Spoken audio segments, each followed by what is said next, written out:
always have is the Mendocino Zen. You know, everyone like down in Key West, I was pouring like 7 Zens for them at this tasting, and they all would like go through them all, and they asked me which one I like best. And I said, it's the first one, the Mendocino. And it's not only that it's the least expensive, why I like it best.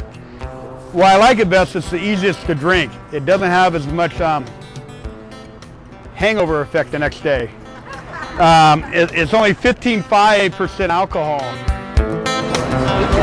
Well, I like the first one better. That was a Mendocino. Yeah.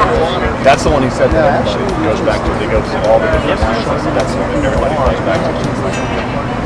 It was. The first one I think was a little bit sweeter. It was a little bit more fruity. This one tastes a little drier. It's stronger. That's what he was saying. That this has got a higher alcohol content. Yeah, very good. I thought we were here.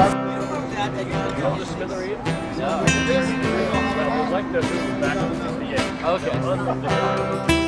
Talk to me about Old Vine.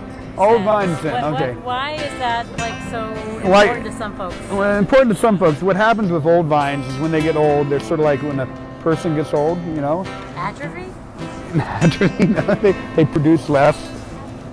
Okay, so it's concentrated. But concentrated, but you know how when you have an old person, they work for you, they maybe aren't as fast as the young person, but they're more. Everything they do is better, thought out, and it's more concise and it's more together.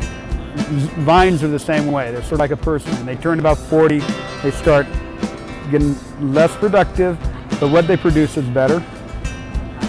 I think about 40 years old, a vine gets to be about that age where they start producing less, and when they get into their 70s, they produce a lot less. And like our oldest vines, like Chapuchi, 128 years old, they're producing very little, so what they produce is very concentrated and rich.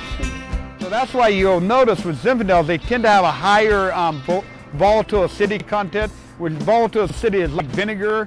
It'll have a higher VA, is what we call that in the winemaking terms. So it always has a little bit more of that VA acid in the Zen, and it has, you know, it gives it a little more zing. Whereas Primitivo, the clusters aren't like that. They're loose, they're smaller berries, and they're not tightly packed, and they don't rot. So of course, you know, all the big producers, Gallo, Sagacio, when they replant their vineyards, you know, they plant Primitivo. Anybody who's new that's planting vineyards, they go, well, why would I plant anything but Primitivo? It's safer. Zinfandel's risky, Primitivo's safer, and you can call it Zinfandel, or you can call it Primitivo, whatever you want, you know, because it's really the clone of Zinfandel. Bringing the Shamrock, which I thought a little bit more subtle. It's mellow. Who's drinking the Zen? Well, they're both Zen. They're both Zen. I just had this sangria. That was Sangria. Did you guys try the sangria made with that? No, I have not. Really. But that's what he was saying. That they're really good made with that. A little expensive, but I like the Shamrock. It was is that brandy and Cointreau. I like the bigger, more in your face kind of. Alright, that's it. I'm gonna have to switch to a plane after this.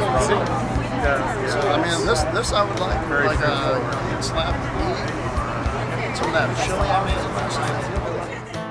So again, thank you for coming out and enjoying the Edmeads. Van will be here. Still got 2 lanes to go downstairs at your leisure, and Van will be here, as will I and Kevin, if you have any questions. So anyway.